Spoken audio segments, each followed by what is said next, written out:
İzləyiciləri, bugünkü videoda DİM-in 2025-ci ildə 4-cü qruplar üçün nəşr etdiyi 20 sınaq test toplusundan sınaqların izahı ilə tanış olacaqsınız. Bugünkü videoda elə birinci mövzu sınağını çəkməyə çalışacağım. Növbəti videolarda isə digər mövzu sınaqlarını çəkəcəm. Hər birinizə qarşıdan gələn imtahanda uğurlar arzulayıram. Birinci sualdan başlayaq. Düzxətli bərabər yavaşlayan hərəkət edən cisim 120 metr yol gedərək dayandı. Sərf olunan zamanın ikinci yarısında gedilən yolu hesablayın. Deməli, cisim bərabər yavaşlayan hərəkət edir və bərabərdir V0 çıxılsın AT düsturu ilə sürətini taparıq. Və bərabər yavaşlayan hərəkətdə gedilən yolun düsturu V0 kvadratı çıxılsın V kvadratı bölü 2A'dır. Cisim dayanırsa onun son sürəti 0 olur. Deməli, yuxarıdan tapa bilərik ki, V0 bərabərdir AT. Aşağıda yerinə yazacaq. V0 kvadrat bölünsün 2A'dır. V0'ın əvəzinə AT yazarıq. V0'ın kvadratı isə A kvadrat T kvadrat olur. Bölünsün 2A. A'ları ixtisar etsək qalar AT kvadratı bölünmüş 2. Və ümumi T müddətinə gedilən yol 120 metrdir. Yəni, S bərabərdir 120 metrə. Bizdən isə zamanın ikinci yarısında gedilən yolu soruşur. Deməli, T2 bərabərdir ümumi zamanın yarısına. Onda gedilən yol S2 bərabər olar AT2'nin kvadratı bölünsün 2. T2 T bölü 2 olduğuna görə A bölü 2'ni qarşıya çıxaraq T bölü 2'nin kvadratı da edər T kvadratı bölünsün 4. Bunu da yaza bilərik 4'də 1 AT kvadratı böl 2 şəklində. AT kvadratı böl 2 yuxarıda göstərdik 120'ye bərabərdir. 120 bölünsün 4 bərabərdir 30 metr. Doğru cavab B. İkinci sual. Avtomobilin spidometrin göstərişinə əsasən onun sürətini müəyyən edin. Bilirik ki, cihazın göstərişi mütləq xəta qədər real qiymətindən çox da ola bilər, az da ola bilər. Ona görə əvvəlcə biz mütləq xətanı tapacağıq. Mütləq xəta delta V ilə işarə olunsun. Deməli, iki qonşu uzun cizgini götürərək 100 ilə məsələn 80. Bunların fərqi nə qədər olur? Deməli, 20. 20 km bölü saatdır və bölgülərin sayına baxırıq. 1, 2, 3, 4, 5. Deməli, mütləq xəta bir bölgünün yarısına bərabərdir. Bir bölgünün yarısı. Deməli, bir bölgü isə 20 bölünsün. Burada neçə oldu saydıq? 1, 2, 3, 4, 5. Deməli, 5 bölgü var. Hər bölgünün qiyməti də nə qədər olacaq? 4 olacaq. Belə yaza bilərik. 20 bölünsün 5. Bu bir bölgünün qiymətidir. Bölünsün 2. 20 bölünsün 10 bərabər olar neçəyə? Düz yazdıqmı? Bir bölgünün qiyməti dedik ki 4'dür. Bəli. Onda xəta olacaq 2 km saat. Onda cihazın göstərişi deməli mütləq xəta qədər çox və ya az ola bilər. Yəni, burada baxırıq, görürük ki, əqrəb bir bölgünün üzərindədir. Yəni, bu hal-hazırda deyək ki, 84 isə xətanın üzərinə gəlib çıxarıq və spidometrin göstərişini müəyyən edərik. 84 plus minus 2 km saat. Növbəti sual. Cisim düz xət üzrə A nöqtəsindən B nöqtəsinə gördüyünüz kimi gəlib. Sonra isə çevrə qövsü üzrə B nöqtəsindən də C nöqtəsinə gəlib və bütün yola sərf etdiyi zaman 10 saniyədir. T bərabərdir 10 saniyə. Bizdən nəyi soruşurlar? Cismin yola görə V1 və yer dəyişməyə görə V2 orta sürətlərini hesablayın. Əvvəlcə yola görə orta sürəti tapsaq, V1 bərabərdir S bölünsün T yazacaq. Bilirik ki, burada çevrənin uzunluğunun 4'də 1'i qədər yol gedib. Çevrənin uzunluğu 2 pi r-dirsə, L bərabərdir 2 pi r-dirsə, BC-də getdiyi yol, hətta belə yazaq, SAB plus SBC yazaq. Sonra onların qiymətlərini yerinə qoyarıq. Bölünsün T. AB təbii ki, gedilən yol AB hissəsində elə yer dəyişmənin moduna bərabərdir. 20 üstə gəlsin. Zaman da 10'da qeyd edim əvəzindən. Deməli, çevrə uzunluğu 2 π'dirsə, onda SBS çevrə uzunluğunun 1/4-ə bərabərdir. Yəni 2 π bölünsün 4-ə bərabərdir. 2 vurulsun 3 vurulsun R 60'dır. Bölünsün 4. Bu da eləyər, deməli, 60 bölü 4, 15. 15'i də 6'ya vursaq, eləyər neçə? 15 vur, 6, 90. 20 üstəgəl 90, elədi 110. 110'u da 10'a bölsək, 11 metr bölünsün saniyə. Sistem. Bu oldu yola görə orta sürət. Yer dəyişmə isə A-dan C-yə qədər olan istiqamətlənmiş düz xətt parçasıdır. Onu da çəkirəm. A-dan C. Deməli, buradan görürük ki, düzbucaqlı üçbucaq əmələ gəlir və bizə hipotenuzu tapmaq lazımdır. Deməli, 20 bu radiusda 60 olduğuna görə bitişik katet olacaq 80, qarşıdakı katet isə 60'dır. Onda yazarıq V2 bərabərdir S yer dəyişmənin modulu bölünsün zaman. Kənarda yer dəyişməni tapaq. Kök altında 60'ın kvadratı ilə 80'in kvadratları cəminə bərabərdir. Bu da kök altında 100'ün kvadratı eləyir. Çıxır 100. Deməli, 100 bölünsün 10 bərabərdir. 10 metr bölünsün saniyə. V1 11, V2 isə 10. Doğru cavab A. 4-cü sual. Şəkildə düzxətli bərabər sürətli hərəkət edən cisimlərin T bərabər 0-andakı vəziyyətləri göstərmişdir. İkinci cisim birinci cisimə çatan ana kimi birinci cisim nə qədər yol gedər? Demək, cisimlər eyni istiqamətdə hərəkət edirsə, onların görüş müddətini tapmaq üçün aralarındakı məsafəni nisbi sürətə bölürük. Yəni, eyni istiqamətdə olduqlarına görə sürətlərin fərqinə böləcəyik. Aralarındakı məsafə əvvəl 90 idi, sürətlərin fərqi 25-15. Neçə eləyər? Təbii ki, 10. 90'ı da bölsək 10'a edər 9 saniyə.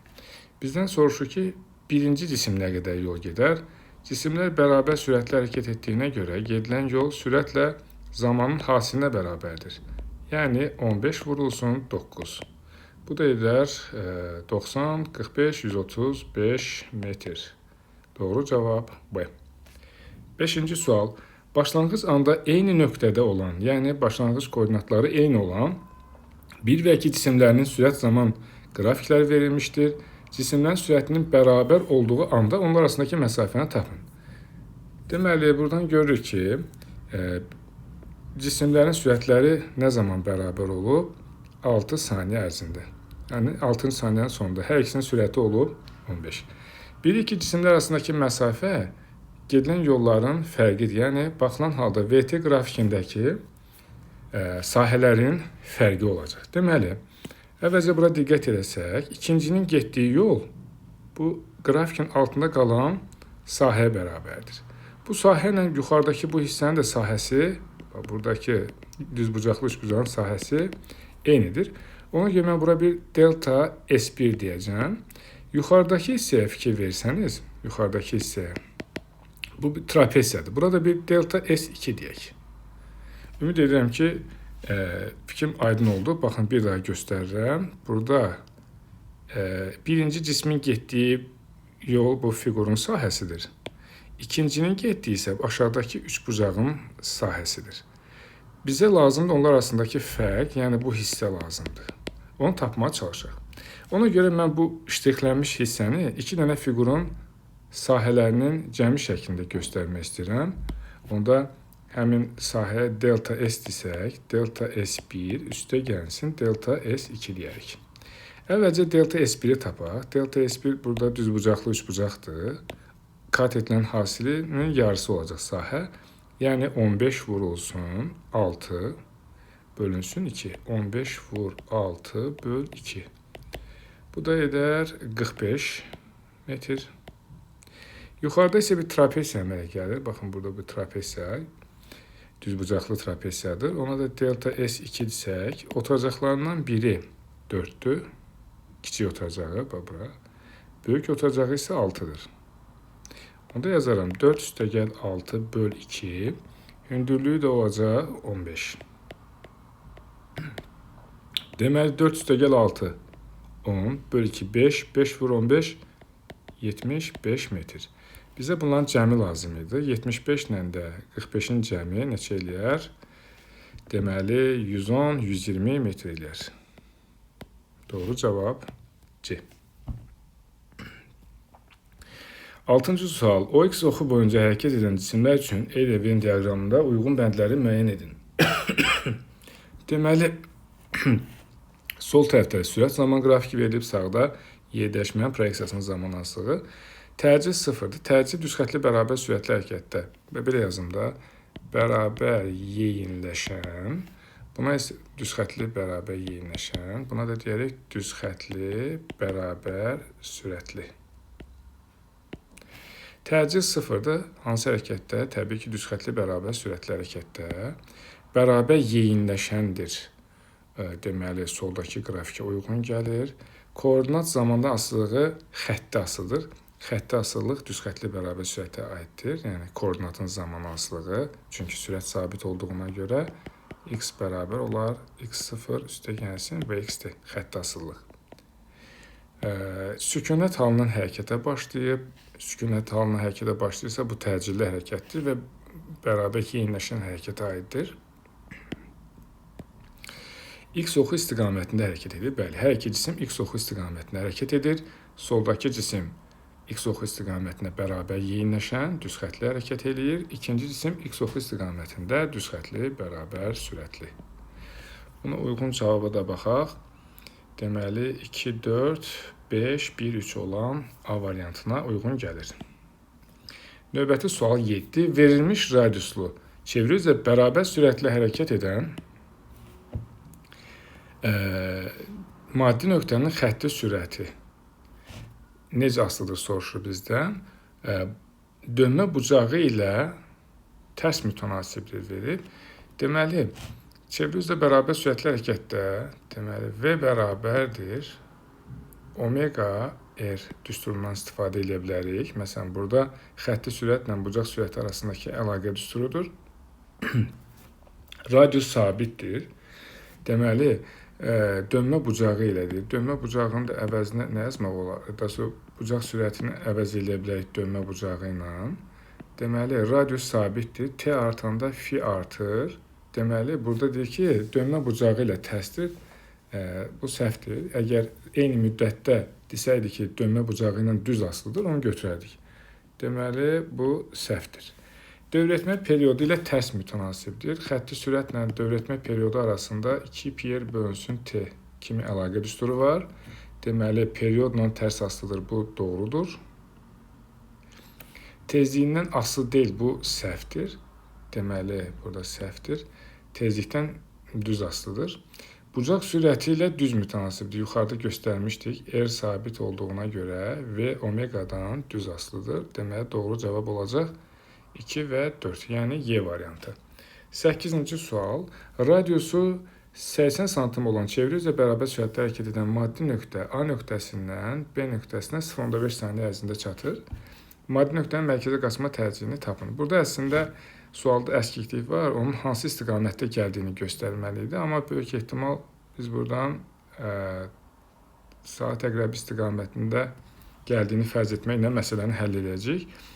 Deməli, A-dan B-yə gəlməsinə sərf olunan zaman 0,5-dir. Deməli, yaza bilərəm. 45 dərəcəni dönmək üçün sərf etdiyi zaman 0,5 saniyədir.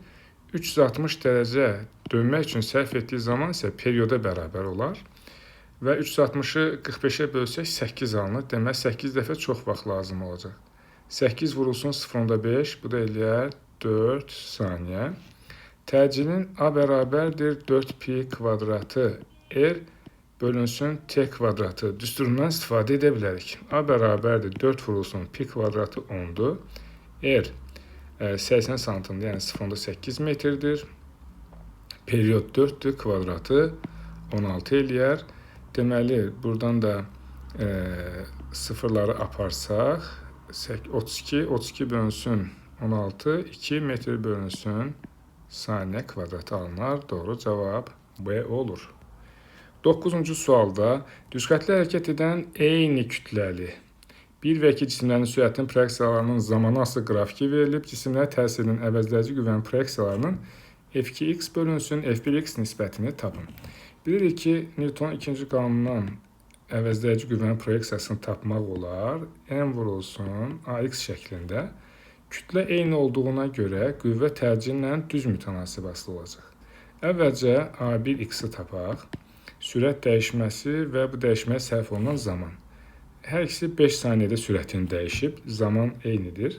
Deməli, bura olacaq delta V1x. Bu da 25 çıxılsın 20 bölünsün zaman 5. Bu da 25 olmalıdır. 25 çıx 20 böl 5. Yəni 5 böl 5 1 metr böl saniyə kvadratıdır. Proyeksiyası müsbətdir. İkinciyə baxacaq. Burada olacaq delta V2x.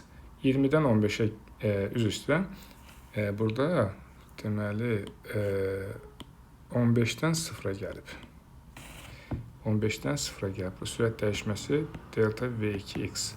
Bu da olacaq A2x bərabərdir. 0 çıxılsın 15 bölünsün 5. Bu da eləyər -3. Yuxarıda dedik ki, burada tərcinlə qüvvə bir-birindən düz asılıdır, kütlə sabitdir. Onda F2x böl F1x bərabərdir A2x bölünsün A1x. Yəni -3 bölünsün 1. O da bərabər olar -3-ə. Növbəti 10-cu sual. Üfüqi müstəvidə 30 kq kütləli cisim şəkildəki istiqamətdə 50 Newton qüvvənin təsiri ilə hərəkət edir. Cismə təsir edən reaksiya qüvvəsini hesablayın. Əvvəlcə cismə təsir edən ağırlıq qüvvəsini çəkək. mg. Dayağın reaksiya qüvvəsi n. Qüvvə müəyyən bucaq altında təsir etdiyinə görə onun iki dənə toplananını ayırırıq. Biri Fy toplananı olsun, digəri Fx toplananı. Deməli, buradan görürük ki, cismi aşağı istiqamətdə sıxan iki qüvvə var, mg və Fy. Düzbucaqlı üçbucaqdan bilirik ki, alfada bitişik, belə deyək də, Fy qarşıdakı katetdir, F də hipotenuzdur. Fy bərabər olacaq F sinus alfaya. Bunu da qiymətini hesablasaq, F verilib 50-dir, sinus alfası fonda 8-dir. Deməli, neçə eləyər? 40 Newton. Bizdən isə reaksiyanı soruşur. Reaksiya qüvvəsi N, mg ilə Fy-in cəminə bərabərdir. mg 300-dür, yəni 30 vuron, üstə gəlsin 40. Bərabərdir 340 Newtona. Doğru cavab A variantı olar. 11. Sürtünməsiz üfüqi səth üzərində kütlələri 2 kq və 3 kq olan cisimlər 20 Newton qüvvənin təsirlə hərəkət edirlər. İkinci cismin birinciyə təsir qüvvəsini tapın. Bir iki cisimlər, bağlı cisimlər və ya bir-birinə toxunmuş cisimlər eyni qüvvənin təsiri altında hərəkət edirlərsə, onların təcirləri də bərabər olur. Və bu təciri tapaq. A bərabərdir F bölünsün M sistemin kütləsi. Buradan da F bölünsün, yəni 20 bölünsün kütlələrin cəmi 3 plus 2, bu da eləyər 5. 20-ni bölürük 5-ə. Alınır 4 metr böl saniyə kvadratı. Newtonun 3-cü qanununa görə bilirik ki, təsir əks təsirə bərabərdir. Birinci cismin ikinciyə təsiri, buna bir F1-2 desək. İkincinin də birinciyə təsiri, bu da olacaq F2-1. Biz elə F1-2-ni tapmaqla F2-1-i tapmış olarıq da. Təsir əks təsirə bərabərdir. Onda yaza bilərik ki, F2-1 bərabərdir F1-2-yə. F1-2 də yalnız M2-yə təsir edən qüvvədir. O da olacaq M2 vurulmuş A. M2 3-dür. A-nı da tapdıq 4. O da bərabər olar 12 Newtona. Doğru cavab D. 12-ci sual. Eni 12 metr, Axın sürəti V1 2 metr saniyə olan çayda qayıq K nöqtəsindən demək suya nəzərən 5 metr saniyə sürətlə hərəkət edir, şəkildəki istiqamətdə 4 saniyə sonra M nöqtəsinə çatır. Bizdən soruşur ki, qayıq 4 saniyə müddətində M nöqtəsinə çatarsa, LM məsafəsini hesablayın. Yəni, bax, bu hissəni bizdən soruşurlar. Buna bir SX deyə bilərik. SX bərabərdir LM məsafəsinə. Buradan da nəyə diqqət edəcəyik? Çay sağ tərəfə axır, yəni V1 sağ tərəfə yönəlib. V2 bucaq altında yönəldiyinə görə onun X və Y oxları üzrə proyeksiyalarını tapmalıyıq. Bura olacaq V2Y, burada olacaq V2X. Deməli, bu üzgüçünü L nöqtəsindən M nöqtəsinə aparmağa çalışan çayın sürət vektoru ilə V2-nin X oxu üzrə proyeksiyasının cəmidir. Yəni, onda yaza bilərəm bura V2X üstə gəlinsin V1X də yazmaq olar. Eyni istiqamətdə olduğuna görə X oxu ilə V1 eyni istiqamətdə dedik. Deməli, onda nə olacaq? Bunların cəmi vurulsun zaman. Bilirik ki, üzgüçünün bir sahildən digər sahilə keçmə müddəti çayın axın sürətindən asılı deyil. T bərabərdir, D bölünsün V2Y olacaq. Buradan da zaman verilib bizə 4 bərabərdir, məsafə də verilib 12 bölünsün V2Y. Buradan V2Y hesablayırıq, 12 böl 4 oldu 3. Deməli, kənarda bir də göstərək. Bu olsun V2Y, bu olsun V2X, V2Y, V2X. Bu da V2'dir. Deməli, burada 90 dərəcədir. V2 bərabərdir kök altında V2X'in kvadratı plus V2Y-in kvadratına 90 dərəcə olduğuna görə. Deməli, V2-in qiyməti verilib bizə 5 bərabərdir. Kök altında V2X'i tapmalıyıq da, elə bilmirik nəyə bərabərdir. Üstə gəlsin V2Y-in kvadratı, yəni 3-ün kvadratı. Buradan da V2X'i tapsaq, V2X bərabər olacaq. Deməli, 5-in kvadratı çıxılsın 3-ün kvadratından kök almaq şəklində taparıq da. Deməli, olacaq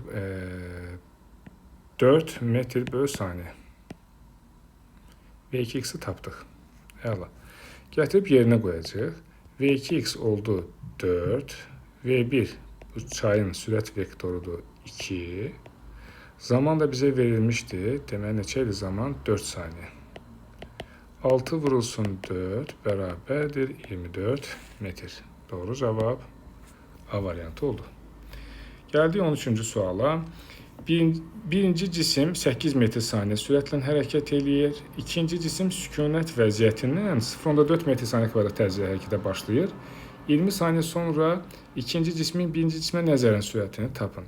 Nisbi sürəti tapmaq üçün, məsələn, ikincinin birinciyə nəzərən sürətini tapmaq üçün V2 vektorundan V1 vektorunu çıxırıq. Bu istiqamətin tapılması üçündür.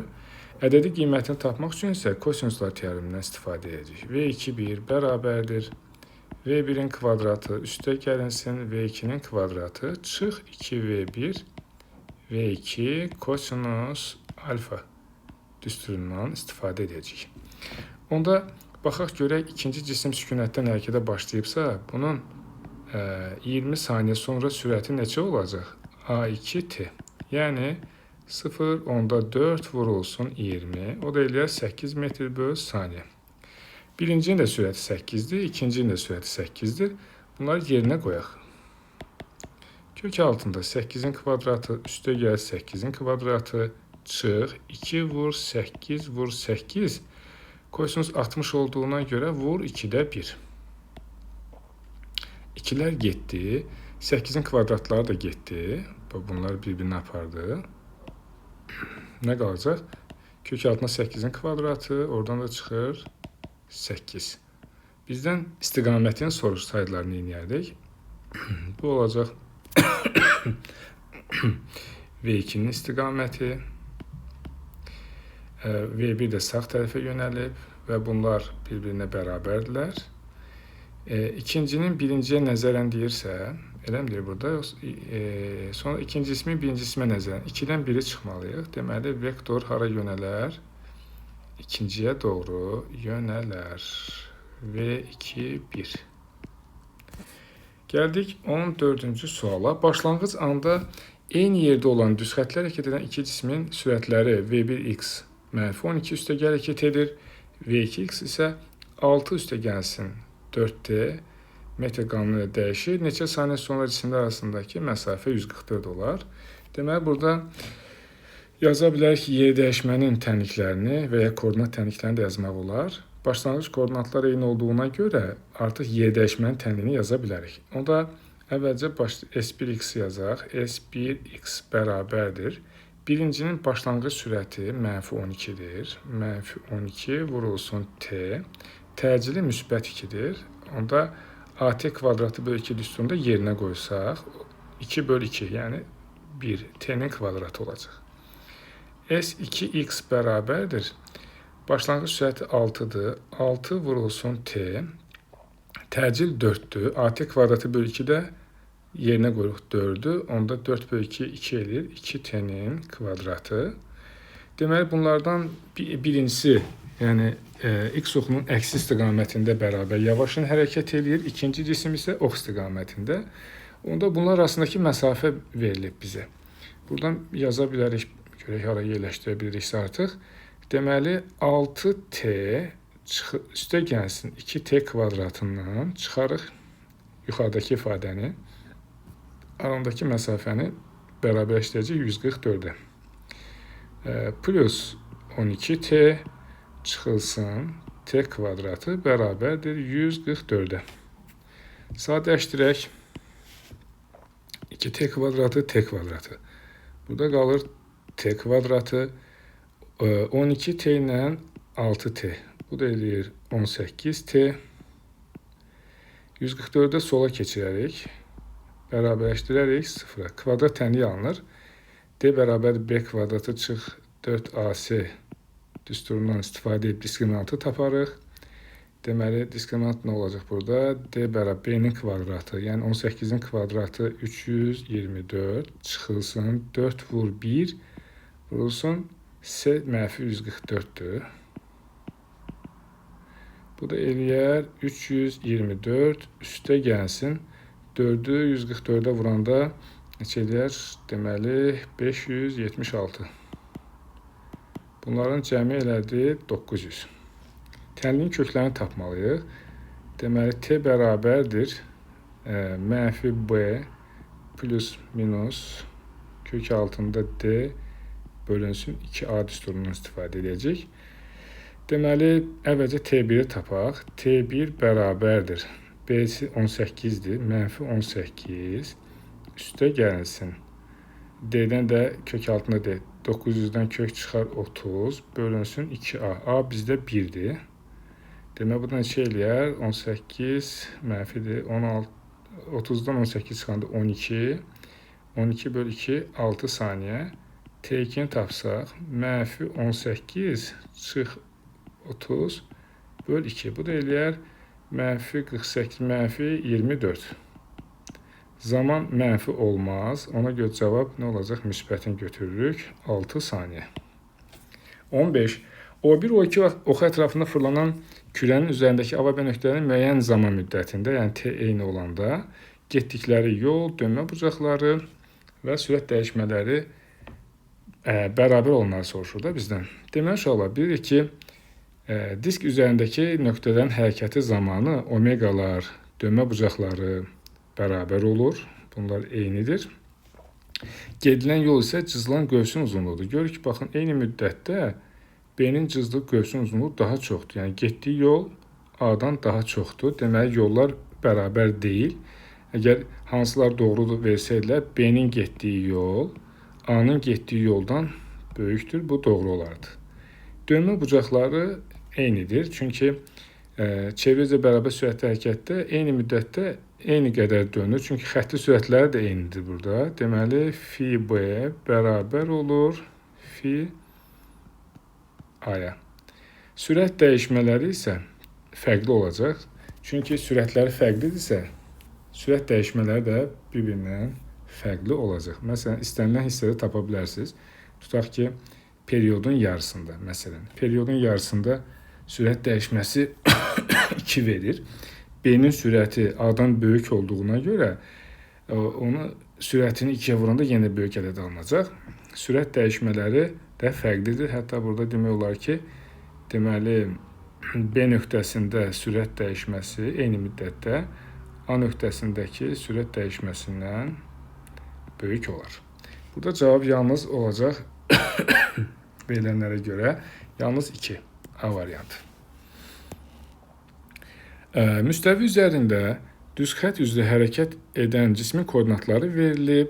X 14 plus 3 dedi, Y 20 çıx 4 dedi. Cismin sürətinin modunu tapın. Əgər cisim müstəvi üzrə hərəkət edirsə, onun sürətinin modulu X və Y oxları üzrə sürətlərin proyeksiyalarından asılıdır.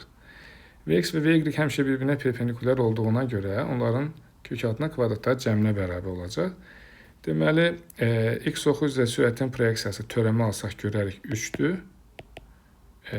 3-ün kvadratı, buradan da törəmə alsaq mənfi 4-dür. Mənfi 4-ün kvadratı deyək də. O da biri 3, biri 4 isə 16 plus 9, 25. Oradan da 5 metr bölünsün saniyə çıxar. Doğru cavab D.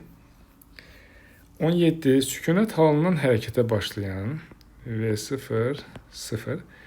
Kütləsi 10 kiloqram olan M bərabərdir 10 kiloqram. Olan cismə təsirin əvəzləyici qüvvənin zaman hansı qrafiki verilib 2 və 6 saniyə arasında keçən müddətdə cismin getdiyi yolu tapın. Deməli, bilirik ki, cisim sükunət halından hərəkətə başlayıbsa, gedilən yol S bərabərdir AT kvadratı bölünsün 2. A-nı da Newton ikinci qanundan tapa bilərik və buradan görürük ki, qüvvə dəyişmir, sabitdir.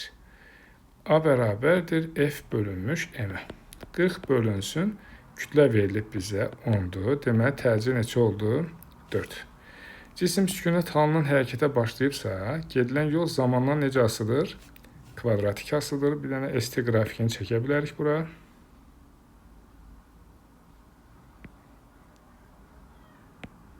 Buraya yazıram S metrlə T saniyələ. Bunu bir neçə yolla həll eləmək olar. Mənim ağlıma ilk gələn budur. ST-dən kvadratik asılıdır. Deməli, əvvəlcə 2 saniyədə gedilən yolu taparıq, sonra 6 saniyədə gedilən yolu tapa bilərik və onların fərqi bizə 2 ilə 6 saniyə arasında gedilən yolu verər. Onda əvvəlcə S2, yəni 2 saniyədə gedilən yolu tapaq. Təcil 4-dür. 4 böl 2, 2-nin kvadratı. Bu da neçə eləyər? 16 böl 2. 8 metr. Demək, buraya yazıram 8 metr. S 6 saniyədə getdi yol. Sükunətdən başladığına görə 4 böl 2 vurulsun 6-nın kvadratı, yəni 36. Bu da eləyər 2 vur 36, 72 metr. Bizə bunların arasında gedilən yolu soruşur da, bu hissəni soruşur. Burada bir delta S deyərik. Onda delta S nəyə bərabər olacaq? S2, bura 1 olsun, bura 2 olsun. Deməli, S2 çıx S1 deyək buna. Yəni 72 çıxılsın 8 bərabər olar 64 metr. Başqa yolla da eləmək olardı. VT-yə keçib fiqurların sahəsindən istifadə etməklə də gedilən yolu tapmaq olardı. 18. Kiloqram vurulsun metr kvadratı bölünsün joule vur saniyə. Burada joule aça bilərik. Kiloqram metr kvadratı böl saniyəni yazıram əvvəlcə. Joule'un da yerinə kiloqram vur metr kvadrat böl saniyə kvadratı olar. Kiloqramlar getdi, metr kvadratlar getdi, saniyənin biri getdi. 1 bölünsün, 1 böl saniyə qaldı. O da bərabər olar saniyəyə. Bu da nəyin vahidi olar? Zamanın və ya periyodun vahidi olar. Doğru cavab A. 19. Radiusu 2 metr olan çevre üzrə bərabər sürətlə hərəkət edən cismin dövrətmə periyodu 4 saniyədir. A nöqtəsini keçdikdən sonraki 7 saniyə ərzində sürət dəyişməsinin modulunu və onun dəyişmə vektorunun istiqamətini soruşur. Deməli, şəklə baxaq. Verilən zaman 7 saniyədir. T bərabərdir 7 saniyə. Periyod isə 4 saniyədir. 4 saniyə. Deməli, bizdən sürət dəyişməsini soruşur. Görək bu nə qədər dövr eləyib həmin müddətdə. T bölünsün T qədər. Yəni 7 böl 4. Bu da eləyər, deməli, 1 tam 4-də 3. 1 tam dövr eləyib, sonra 4-də 3-ü qədər fırlanıb. Deməli, baxsaq, A nöqtəsindən saat əqrəbinin əksinə hərəkət edirsə, 4 saniyə sonra qayıdır A nöqtəsinə, sonra bura 5 saniyə, bura gələcək 6 saniyə, 7 saniyənin sonunda ən aşağı nöqtədə olacaq. Burada sürət vektoru yönəlir sağ tərəfə. A nöqtəsində yuxarı yönəlmişdir. Deməli, biz dəyişməni tapmaq üçün vektorların çıxılma qaydasından istifadə eləməliyik. A nöqtəsində sürət vektoru yuxarı idi, onu gətirib bura köçürürük paralel olaraq və bizdən dəyişməni soruşurlar. Burada sürətlərin qiyməti dəyişmir, istiqaməti dəyişir. Deməli, burada sürətin dəyişməsi istiqamət hesabınadır. Və burada 90 dərəcə olduğuna görə, deməli, delta V bərabər olacaq. Kök altında V kvadrat, üstə gəlsin V kvadrat. O da bərabərdir kök 2 V-yə. V-ni də V bərabər 2 pi r böl T düsturunun hesablamaq olar. V bərabərdir 2 pi r bölünsün T. 2 vurulsun 3. Radius verilmişdi bizə. 2 metrdir. Periyod da 4 idi. Deməli, burada nə qaldı? 4-də getdi, qaldı 3. Deməli, cavab necə olacaq? 3 kök 2 və burada sürət vektoru sağ aşağı küncə doğru yönəlir. Yəni, D variantı olur. 20-ci sual. Sistemdə M1 bərabər 5 kg, M2 7 kg, yüklər F bərabər 40 Newton qüvvəsinin təsirlə tarazlıqdadır. İplə blok arasında sürtünmə qüvvəsini hesablayın. Baxaq, bunların hər birinə ipin ucuna təsir edən qüvvələrə baxaq, verilənlər əsasən. Deməli, birini də buradan göstərək. Sol tərəfdəki qüvvələr verilənlərə əsasən M1 5-dirsə, ağırlıq qüvvəsi 50-dir. Bir də 40 Newton var burada. M1J ilə F aşağı yönəlib. Deməli, sol tərəfdə aşağı yönələn qüvvə nə qədər oldu? İkisinin cəmi M1J ilə F-in. Oldu 90 Newton. M2J isə 50 Newtondur. Bir dəqiqə, M2 üzr istəyirəm 70 Newtondur. Çünki M2 7 kiloqramdır axı. Sol tərəfdəki qüvvə isə, bax burada, olub M2J, bu da oldu 70 Newton. Tarazlıq olması üçün sol tərəf 90-dır, sağ tərəf 70-dirsə, əlavə bir sürtünmə qüvvəsi də olması lazımdır. O da neçə olacaq? Deməli, F sürtünmə olmalıdır 20 Newton. Çünki sağ və sol tərəfə təsir edən qüvvələr bərabər olmalıdır ki, tarazlıq yaransın. Deməli, sürtünmə qüvvəsi neçə olacaq? 20 Newton. Çevre üzrə bərabər sürətdə hərəkət edən maddi nöqtə üçün hansı fiziki cəmiyyət zamana görə dəyişir? Çevre üzrə bərabər sürətli hərəkətdə, deməli, dövrətmə periyodu zamandan asılı deyil. Deməli, bu dəyişmir. Dövrlərin sayı təbii ki, zaman keçdikcə daha çox dövr eləyər. Mərkəzə qaçma təcili, deməli, qiymətini dəyişməsə də istiqamətini dəyişir. Çünki vektorial kəmiyyətin həm qiyməti olur, həm də istiqaməti. Deməli, mərkəzə qaçma təcili də dəyişir. Bucaq sürəti isə dəyişmir. Bizdən dəyişənləri soruşur. Yenə təkrar edirəm. Periyodla tezlik. Bunlar zamandan asılı deyil, bir-biri ilə qarşılıqlı tərs asıdırlar. Zaman keçdikcə periyodla tezlik dəyişmir. Təcil vektorial kəmiyyətdir. Onun yalnız modulu sabit qalır. Xətti sürəti soruşsaydılar, yalnız modulu sabit qalır. İmpuls, qüvvə, bunların da modulu sabit qalır, istiqaməti dəyişir. Deməli, vektorial kəmiyyətin ya qiymət və ya istiqaməti ikisindən biri dəyişirsə, onda bu kəmiyyət dəyişən hesab olunur. Bizə də dəyişənləri soruşur. Dövrlərin sayı ilə mərkəzə qaçma təcili.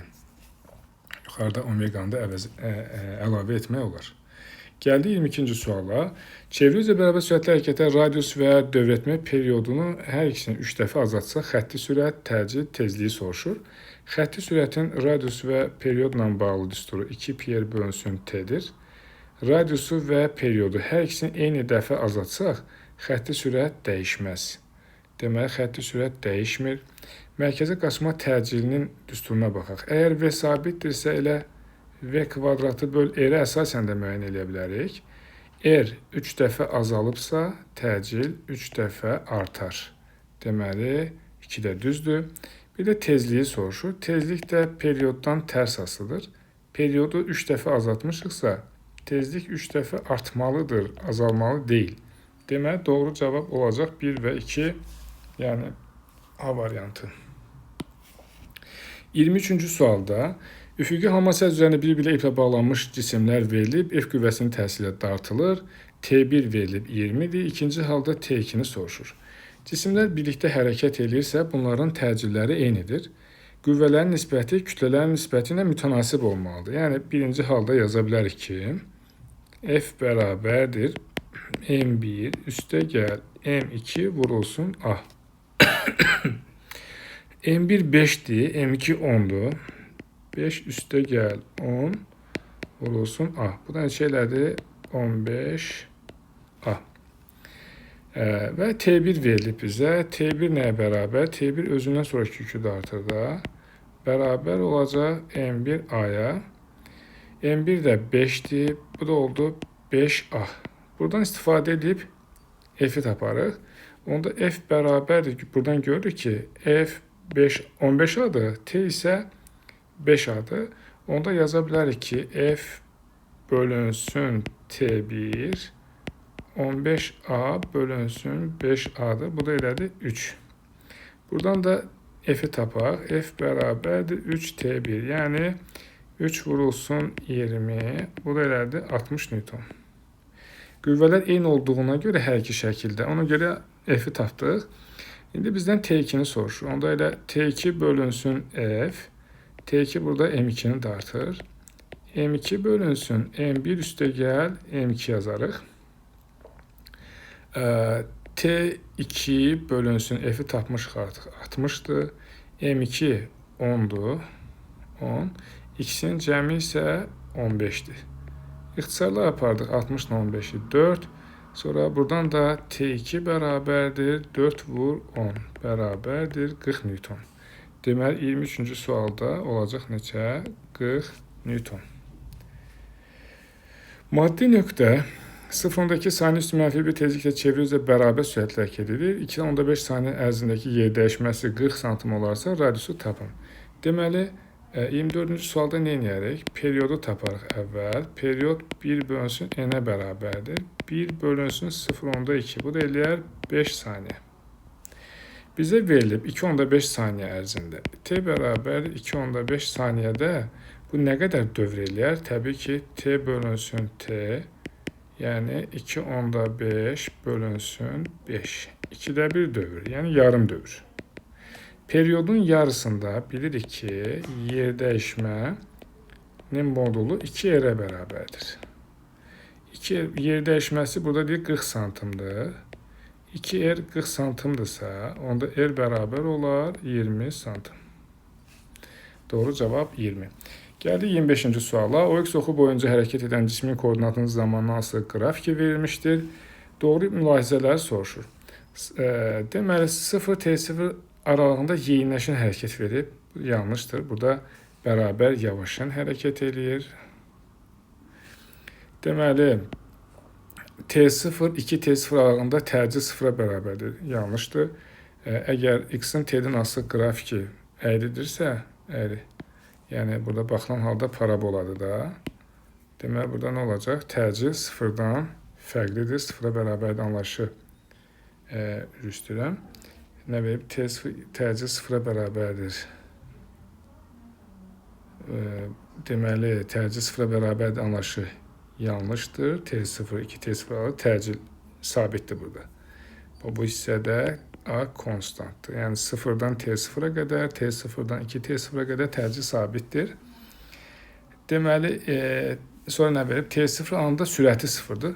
Üstdən aşağıda təcil kimi baxmışam buna. Deməli, cisim bərabər yavaşdan hərəkət edir. T0 anında nə edir? Dayanır. Burada sürət 0-dır. 2T0 anında hərəkət istiqamətini dəyişib.